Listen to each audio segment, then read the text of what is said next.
আসসালামু আলাইকুম। আশা করছি সবাই ভালো আছেন।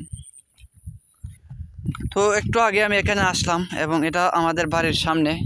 আমি এই যে দেখেন কয়েকটা মাছ যাচ্ছে দৌড়ে এদিক দিয়া, পুঁটি মাছ।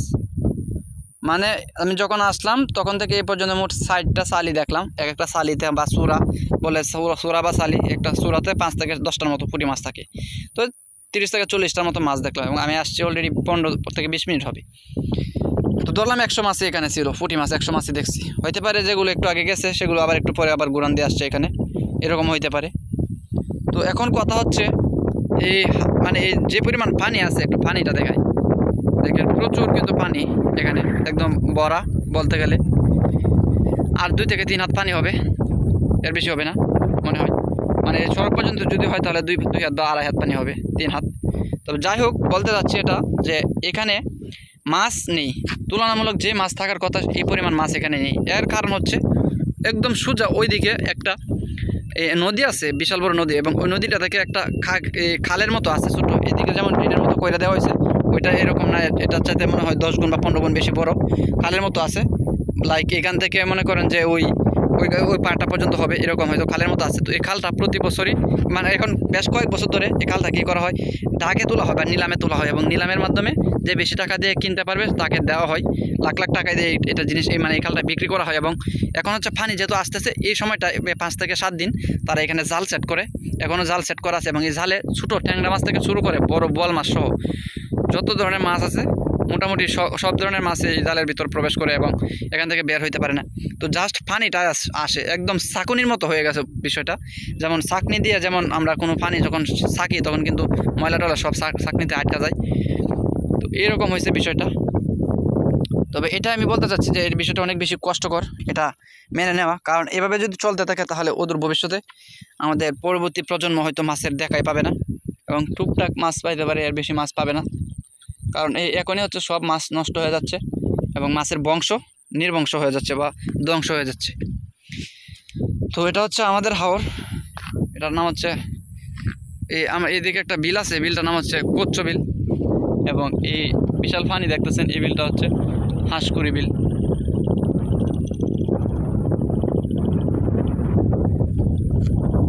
তো এটা হচ্ছে নতুন নির্মিত একটা কালভার্ট।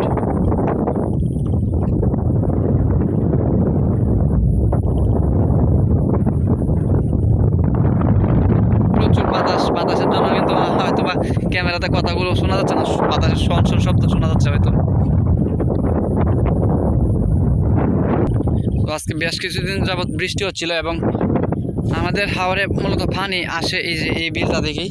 এবং এই বিলটা থেকে যেহেতু চাকরির মতো পানি আসতেছে, তো এমত অবস্থায় মাছ যদি না থাকে তাহলে যারা মাছের উপর নির্ভরশীল বা জেলে বা মাছ মারে, মাছ বিক্রি করে, তাদের অবস্থা খুবই খারাপ হবে। এবং তাদের অবস্থা খারাপ হওয়া মানে আমাদের অবস্থা খারাপ হওয়া, কারণ আমরা মাছ পাবো না তখন। তো যাই হোক, এই হাওয়াটা মনে হয় 3 থেকে 4 দিনের ভিতর একদম ভরে যাবে, এবং ভরে গেলে কি দেখতে কেমন হবে সেটা আপনাদের সাথে শেয়ার করব। তো এই হচ্ছে আমাদের নতুন নির্মিত সড়ক, আলহামদুলিল্লাহ অনেক সুন্দর এবং ভালো একটা সড়ক আমরা পাইলাম। তো এই বিষয়টা ছিল আপনাদের সাথে শেয়ার করার, যে মাছের অবস্থা হচ্ছে বর্তমানে খুবই খারাপ। মানে এই আমাদের সরকারের উচিত এই বিষয়গুলোতে নজর দেওয়া, এবং যারা নিলামে তুলে বা ডাকে তুলে এই নদী থেকে মাছ বের হবার যে লাইনগুলো, এগুলো যারা নিলামে তুলে বা ডাকে তুলে, ওরা কিন্তু মানে সরকারের কাছ থেকে আনে বা প্রশাসনের কাছ থেকে আনে, প্রশাসনের অনুমতি নিয়ে কিন্তু আনে। এগুলো কিন্তু সরকারিভাবে একদম নিষিদ্ধ। কারণ এখন হচ্ছে মাছ যদি নদীতে বা আমাদের এই বিলে যদি মাছ ঢুকতে না পারে, তাহলে কি মাছ বংশবিস্তার করতে পারবে? অবশ্যই না। তো আমি জানি না সরকারিভাবে এগুলো নিষিদ্ধ কিনা। যখন মানে নদী থেকে খালের মাধ্যমে পানি হাওরে ঢোকে, তখন কি মাছ ধরা আইনত দণ্ডনীয় অপরাধ কিনা, অথবা এটা একদম জায়েজ আছে কিনা সেটা আমি জানি না। যদি জায়েজ তাইকাও থাকে সরকারিভাবে, তাহলে এটা নাজায়েজ করে দেওয়া উচিত। কারণ এই সময়টা হচ্ছে মাছকে সুন্দরভাবে চলাচল করার সুযোগ দেওয়া উচিত। এই সময়টায় মাছকে যদি আমরা আটকে ফেলি, মেরে ফেলি, তাহলে তো অদূর ভবিষ্যতে খুবই খারাপ অবস্থা হবে, এটা স্বাভাবিক। তো আপনাদেরকে বললাম মাছ নেই, এটা বলার একটা কারণ হচ্ছে এই যে এদিকে দেখেন পানি যাচ্ছে এবং গত বছর এদিক দিয়া শুরুর দিকে যখন পানি যাচ্ছিল তখন এখানে আসি এবং আয়সা একেবারে এই জায়গাটা হাত দিয়ে দেখে মোটা মোটা গুলশা মাছ ছিল এবং আধ হাত এক হাত লম্বা লম্বা এই আপনার পাবদা মাছ, গুলশা মাছ এবং বাংরা মাছ বলি আমরা। তো এই 3-4 জাতের মাছ ছিল এবং একটা সোনালি কার্প মাছও ধরছিলাম ছোটো, এবং আরেকটা হচ্ছে আয়ের মাছও ধরছিলাম ছোটো, এবং আয়ের মাছটা হচ্ছে প্রায় আধ হাত 3 পা হবে। তো যাই হোক, আজকে হচ্ছে এখানে আসা, এখানে হাত দিয়েছি, একটা মাছও পাই নাই। যদি আসলে মাছ থাকতো তাহলে আসতো, তাহলে অবশ্যই এখানে মাছ পাইতাম। তো এই কারণে মূলত আরও একটু বুঝতে পারলাম যে মাছ নেই। এবং ওইদিকে আমি যেখানে বলছি যে খালটা, ওইটা হচ্ছে আমাদের এলাকারই এক লোকে কিনা রাখে, কিনা সে এখানে জাল সেট করে। এই হচ্ছে বিষয়, দেশের পরিস্থিতি, the present condition of our Bangladesh. This is the present condition of Bangladesh. Oh my God, একটা ফান করি দেখেন, ওয়াও, এখানে মাছ নেই বাট এখানে পান করে চলে আসছে।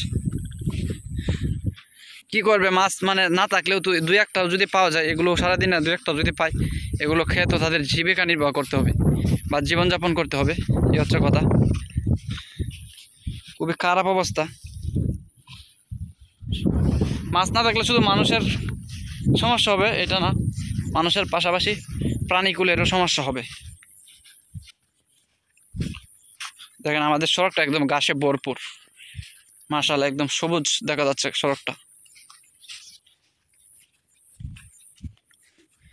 এই পাখিগুলোকে আপনাদের এলাকায় কী নামে রাখে? অবশ্য অনেক দূরে পাখিগুলো, তো আমাদের এলাকায় বলা হয় ফিঙ্গে, সরি হেঁচো, আমরা বলি হেঁচো, বইয়ের বাসায় হচ্ছে এগুলোকে ফিঙ্গে বলা হয়।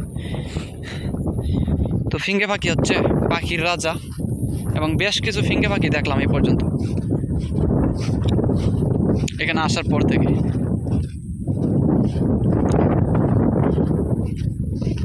প্রচুর বাতাস আজকে, এবং এই ঘূর্ণিঝড় রিমালের পর থেকে কিন্তু বাতাস হচ্ছে অনেক। এখনও মনে হচ্ছে যে কোথাও বৃষ্টি হচ্ছে, কারণ বাতাসটা ঠান্ডা ঠান্ডা লাগতেছে।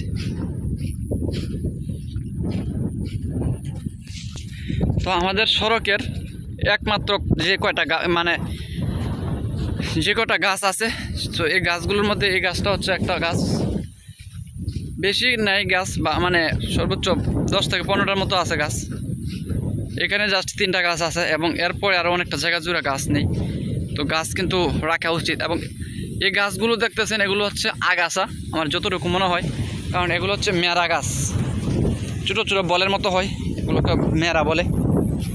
এগুলো যেহেতু মেরা গাছ, এবং মেরা গাছ কিন্তু কোনো কারণ লাগে না। এখানে হচ্ছে মেরার বীজ পড়তেছে, দেখেন বেশ কিছু মেরা গাছ কিন্তু উঠে পড়তেছে। যেখানে একটা মেরার বীজ পড়বো, এখানে থেকে কিন্তু আবার নতুন করে গাছ হয়। তো যাই হোক, আগাছা দেখা হোক আর যে ভেবে হোক, গাছ যেহেতু হয়েছে, এখানে মানুষ এবং গরু ছাগল এখানে আশ্রয় নিতে পারে, এবং বৃষ্টি হলেও আমরা মোটামুটি আশ্রয় নিতে পারি। ছাতা যদি না থাকে সাথে, তাহলে অবশ্যই এখানে আশ্রয় নেওয়া যায়।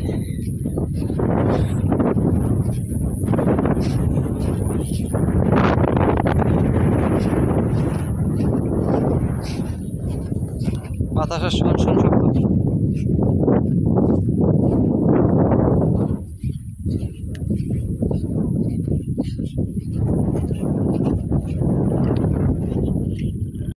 এই যে এখানে একটা নেউল মেরে ফেলে রাখছে কেডা, তো এই কাজটা কি ঠিক হয়েছে?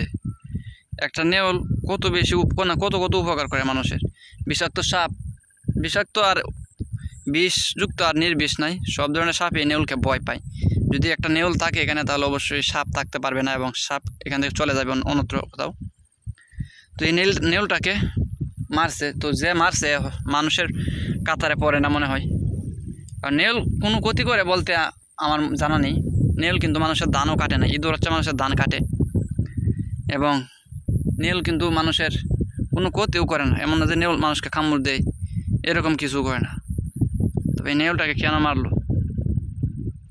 আল্লাহ তাআলা এইসব মানুষদেরকে হেদায়েত দান করুক। সত্যি দেখে জিনিসটা দেখে খুব কষ্ট লাগতেছে।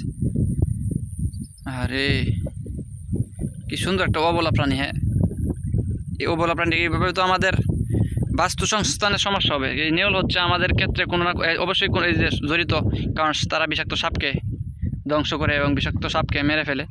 তো এটা হচ্ছে মানুষের উপকার। যাই হোক, ধন্যবাদ সবাইকে ভিডিওটি কষ্ট করে দেখার জন্য। এবং আপনারা কখনো, আপনাদের কাছে একটা অনুরোধ, এই ভিডিওটা যদি একজন মানুষও দেখেন তাহলে আপনাদের কাছে, এই ভিডিওটা যদি একজন মানুষও দেখেন তাহলে আপনাদের কাছে অনুরোধ, কেউ দয়া করে নেউল সহ কোনো প্রাণীকেই, পরিবেশের কোনো প্রাণীকে মারবেন না। মানে প্রত্যেকটা প্রাণী আমাদেরকে উপকার করে কোনো না কোনোভাবে।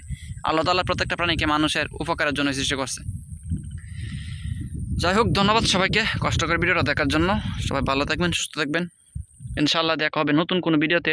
এবং আপনারা যদি ফেসবুক থেকে আমার ভিডিওগুলো দেখতে চান তাহলে অবশ্যই ফেসবুকে ভিলেজ এগ্রো নামক পেজটি সাবস্ক্রাইব করে পাশে থাকবেন। আর যদি ইউটিউব থেকে দেখতে চান তাহলে ইউটিউবে সাবস্ক্রাইব করে পাশে থাকবেন। তো ধন্যবাদ সবাইকে, সকলকে নামাজ দাওয়াত রইল। আসসালামু আলাইকুম, আল্লাহ হাফেজ।